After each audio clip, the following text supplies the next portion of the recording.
Hello friend, hi, this is your guide. Welcome to UPSC perseverance. आज हम यहाँ पे विजनस का टेस्ट सीरीज डिस्कस करने वाले हैं। इससे पहले मैंने इसी टॉपिक पर जियोग्राफी से रिलेटेड वीडियोस डाले हैं। अगर आपने वो नहीं देखे होंगे so please do watch that videos. 81 से स्टार्ट करते हैं। Which of the following are the direct sources of information about the earth interior. Correct answer बताना है आपको।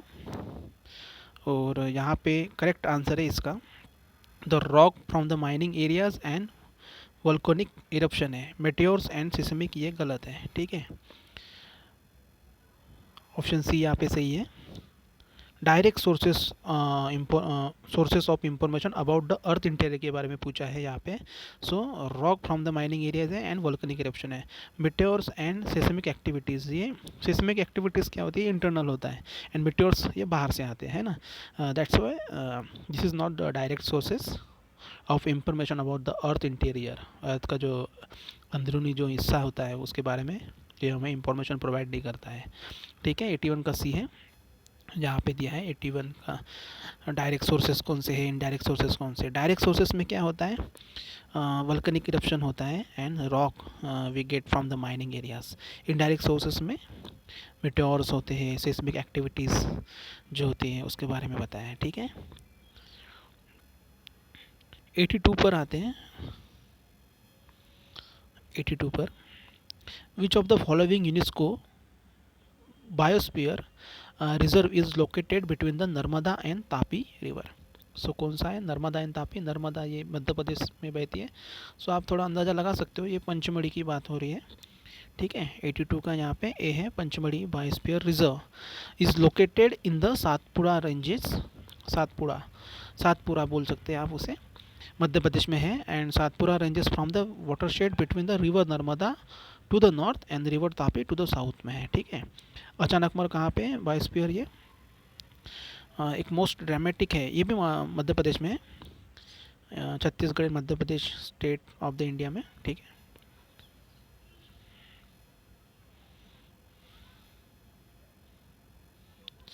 83 पर आते हैं। Which of the following statement is are correct with respect to the salinity in the ocean.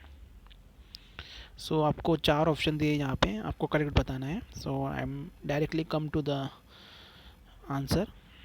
So sodium chloride constitute more than 75% of the dissolved mineral water in the ocean. So C यहाँ पे सही है।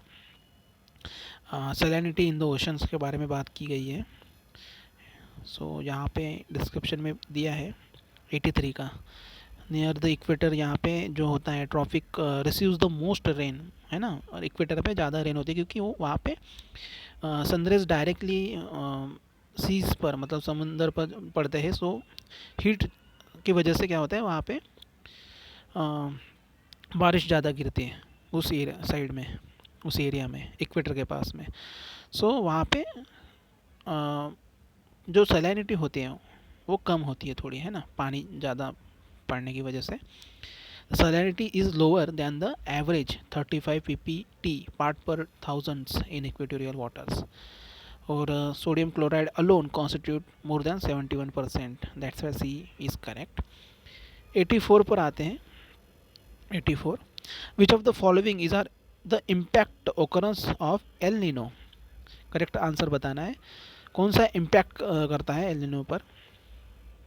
सो यहाँ पे तीन option दिए। Distortion of the equatorial atmospheric circulation, second है delay in the onset of the south west monsoon over the Indian sub constituent, third है reduction in the number of fish in the sea along the Peruvian coast. So यहाँ पे 1, 2 and 3 तीनों ही यहाँ पे सही है। 84 का यहाँ पे दिया है 84 का आंसर, ठीक है। El Nino is the merely an extension of the warm equatorial current which gets replaced temporarily by the cold Peruvian current और Humboldt current की वजह से होता है। सो यहाँ पे किस वजह से होता है वो दिया है। Current increases the temperature of the water on the Peruvian coast by 10 degree Celsius, this result in the distortion of the equatorial atmospheric circulation होता है इसकी वजह से। या फिर इरेगुलरिटीज़ होती है evaporation of the sea water की वजह से, जो इवेपोरेशन होता है सी वाटर का। रिडक्शन होता है amount of the planktons which further reduces the number of the fishes. यहाँ पे एल निनो इवेंट का डिले बताया है। Total failure of the monsoon over the most part of the country 1991 से लेकर 98 में, 2006 एंड 7 2015 में। ठीक है, मतलब सभी ऑप्शन यहाँ पे सही थे। 85 पर आते हैं। 85, which of the following region can be the best describe by the term bushveld, bushveld landscape. ठीक है, सो ये सवाना ग्रासलैंड की बात हो रही है यहाँ पे। 85, savanna grassland are the typified by tall grasses and short tree. ठीक है, और ये the terms parkland and bushveld describe the landscape better. Sudan climatic की बात हो रही है यहाँ पे। जो सवाना क्लाइमेट होता है is confined with in the tropics is the best develop in Sudan, Sudan climate. The transitional type of the climate found between the equatorial rain forest and the hot desert. It is marked by the alternate wet and dry season with the similar to the monsoon climate but are considerably less annual rainfall। और यहाँ पे no distinct रेनी seasons होता है like in the monsoon climate. So यहाँ पे पूरा detail में बताएं, आप एक बार ये पॉज करके पढ़ लीजिए। 86 पर आते हैं। Which of the following countries have neither ratified nor sign the arm trade treaty. Arm trade treaty किसने मतलब साइन नहीं की है और ना रेटिफाइड की है।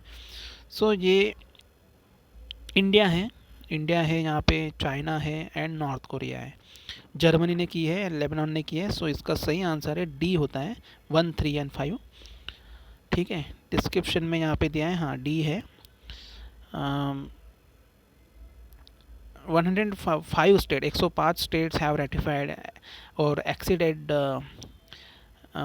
arms trade treaty, arms trade treaty, including the 5 of the world's top 10 arms producer: United Kingdom, France, Germany, Italy, and Spain. It has 102 state parties: Lebanon, Maldives, Botswana, Canada, Haiti, Guinea, Bissau, Palau, Suriname, being the members whom treaty entered into the force in 2019. So countries जिन्होंने मतलब नहीं किया है, जिसमें Russia, China, India है, Iran, north Korea and Saudi Arabia and Syria. जो option में India, Russia and India, China and north Korea था। सो ठीक है, 86 का डी। 87 क्वेश्चन पर आते हैं। With reference to the type of the earthquake waves consider the following statement. यहाँ पे करेक्ट बताना है आपको। Primary waves move faster than the secondary waves. Second है यहाँ पे, primary waves can travel only through the solid medium while the secondary waves can travel through any mediums. So जो primary waves होते हैं ऐसे ऐसे, यहाँ पे अर्थ का कोर है ना, तो उसकी बात हो रही है। ये जियोग्राफी जीसी लॉन्ग में अच्छे से दिया है। तो इसका सही आंसर है ए है, ओनली फर्स्ट स्टेटमेंट सही है। Primary waves more faster than the secondary waves. 87 का यहाँ पे दिया है आंसर, आई थिंक यस। बॉडी वेव्स, जिसमें प्राइमरी पी वेव्स जिसे बोलते हैं ना, मूव फास्टर होते हैं। एस वेव सेकेंडरी वेव्स होते हैं, ये travel only through solid material से होते हैं। और यहाँ पे क्या बोला है, प्राइमरी वेव्स बोला है, नहीं। सो यहाँ पे सेकेंडरी वेव्स हो जाएंगे, दैट्स वाई ये इनकरेक्ट है। सो यही यहाँ पे डिस्क्रिप्शन में दिया है। ठीक है, क्वेश्चन नंबर 88 पर आते हैं। एक minute.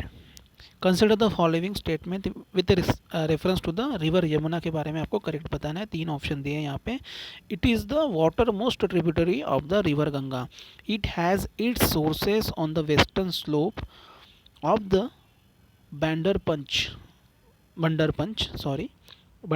Range in the Uttarakhand. It passes through the 4 state and 1 union territories. So इसके तीनों ऑप्शन यहाँ पे सही है, 1, 2 एंड 3। 88 का डी है। ठीक है, 89 पर आते हैं। यहाँ पे पैसेज दिया है, आपको बताना है विच of the following volcanic landform describe in the वो पैसेज, यहाँ पे बताना है आपको। ठीक है, इसकी बात हो रही है। These are the dome shape ऐसे होते हैं। And granite bodies from the cooled portion of the magma chambers. They appear on the surface only after the denudational process removes overlying material. They cover large areas and times assume depth that may be several kilometer.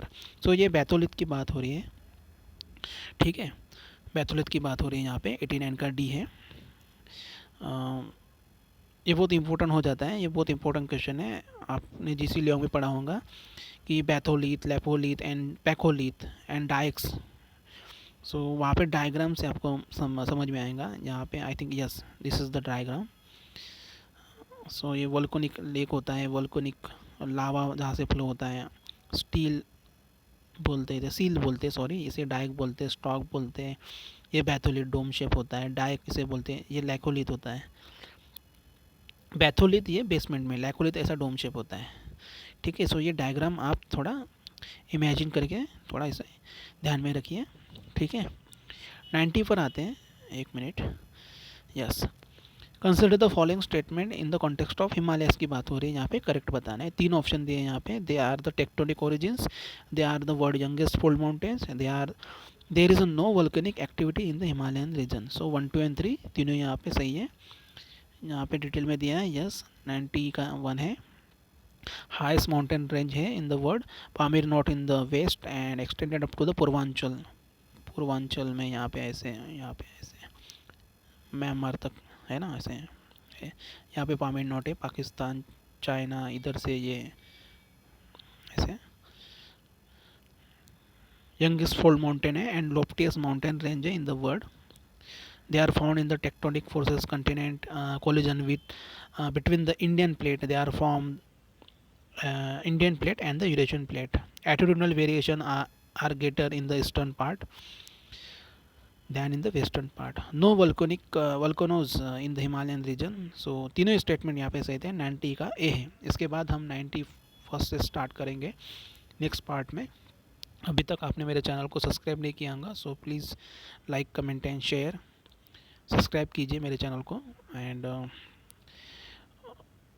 अगर आपको कुछ doubt हो वगैरह या कुछ पूछना होगा, सो आप कमेंट सेक्शन में मुझे कमेंट कर सकते हो। Thank you so much, good night.